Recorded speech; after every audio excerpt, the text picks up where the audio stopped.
A trembling glass of champagne balanced in my hand, not from nerves. I never shook from nerves, but from the relentless, pulsing beat that hammered through the room. The music was more than noise, it was a constant, insistent pulse that made every other thought fade away. I should have been immune by now. I'd been to enough corporate gatherings to understand the choreography, the subtle maneuvers, the hidden games. Yet tonight felt different, sharper, like the air itself had tension layered into it. She was smiling, the same smile she always wore when she introduced me. Half charm, half something sharper, like a blade hidden beneath silk. I watched her from the edge of my vision, careful, calculating. She lingered by the CEO, engaged in animated conversation with her colleagues. Her laughter cut through the music, light and airy, like the world outside this party didn't exist. But I knew better. That laughter had its other side, the laughter that mocked, the one that made small cuts invisible to anyone else.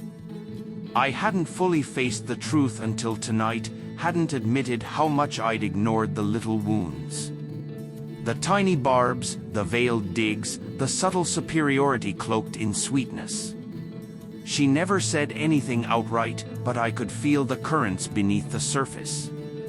The unspoken message was clear, she had outgrown me. And it wasn't just her, I saw it in her friends, too. The way their eyes lingered, measuring, judging. That silent appraisal, layered over her words, echoed in my memory. Well, it's cute really how committed you are to your little project, but I'm sure you'll get there eventually. I sipped slowly, letting the words settle, and realized something crucial. I wasn't the only one playing the game anymore. I had learned the rules, adapted, grown sharper. The desperate man clinging to a marriage cooling with each passing day no longer existed. Now, I was the one who held the reins. For weeks, maybe months, I'd sensed the shift. The late nights, the disappearing acts, the hushed whispers over the phone. I told myself they were coincidences, the stress of her new role, the pressure of friends, work, life, any excuse to mask the gnawing suspicion. But then the evidence revealed itself, the faint traces of lipstick on her blouse, a foreign scent of cologne that didn't belong to me, her avoidance when I reached for her. Every instinct, every hollow pit in my stomach told me the same thing. Yet I couldn't confront her, not without certainty. I had to know, and that meant patience. So I watched, listened, and waited. I studied her patterns, read her messages when she left her phone unattended, scanned the call logs for names that weren't familiar. Nothing irrefutable yet, but the signs had already begun to tell their story. The truth was becoming unavoidable, crystallizing in fragments, a misplaced message, a whispered conversation, a look in her eyes that spoke more than words ever could. I wasn't weak anymore. I wasn't blind. I had sharpened myself into someone methodical, someone capable of seeing and acting. The proof wasn't hidden anymore, it was in plain sight, delivered in a single message I wasn't meant to discover. And yet, even when the truth screamed its presence, I held back. The moment wasn't right. Timing mattered. The crowd's energy shifted as more people moved to the dance floor, lost in laughter and the buzz of excitement.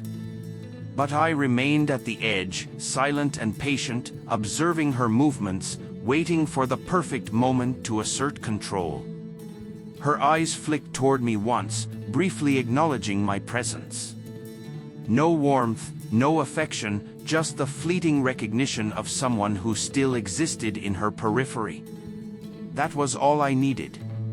Slowly, I stood, adjusting my tie, letting every step radiate calm authority. The CEO, engrossed in conversation, didn't notice my approach. She did. The subtle tightening in her posture, the micro-fear that flickered across her expression, betrayed her.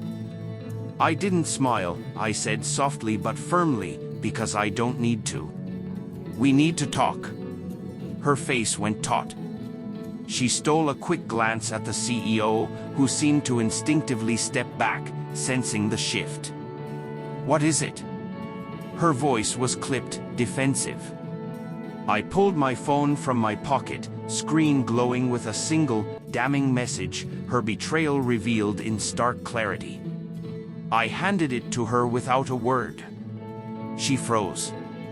The room contracted around us as her color drained, replaced by shock, fear, and disbelief. She opened her mouth, searching for words that wouldn't come. My patience remained unshaken. The tremor in her hands betrayed her panic, the desperation she tried to mask behind polite composure. I didn't mean for you to find out, she whispered. I leaned in, letting my words drop like ice. But I did. Her gaze darted, seeking escape, but there was none. I want a divorce, I said, measured, steady. No hesitation, no pleading. And just like that, I left, moving through the crowd untouched, unbothered by her words or her attempts at excuses. I had already seen, already heard enough. Later, when the fury receded and only the stark, hollow reality remained, I sat quietly, phone in hand. Her stream of messages, apologies, desperate pleas had begun flooding in. I ignored them all. I didn't need them. The marriage was over, and I had already claimed my freedom. She had lost everything. I had gained the clarity and control I had long sought. I was free.